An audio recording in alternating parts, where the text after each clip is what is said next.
Gawin mo ito ngayong Biyernes at magsusumamo siya sa'yo na parang aso. Simple lamang ito at napaka-epektibo at napakapangyarihan. Sa Biyernes lamang ito pwedeng gawin.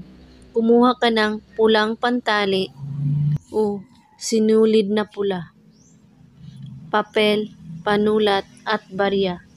Hawakan mo ang barya at ikulong ito sa inyong kanang palad. Habang nakakulong ito sa inyong palad, isulat mo sa papel ang pangalan niya. At pagkatapos, sambitin ito ng 8 beses. Zor, Mi Ala Zila, pangalan niya. At pagkatapos, ibalot mo ang barya sa papel.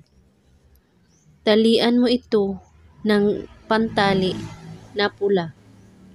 At itago mo ito sa lugar na hindi makikialaman ng iba o makikita. Kahit saan pwede mo ito itago basta't walang ibang makakakita nito. Sa inyong bahay, maaring sa kabinet o kama. At kung may katanungan po kayo ay magko-comment lang po sa baba. Maraming salamat sa panunood. May God bless us all.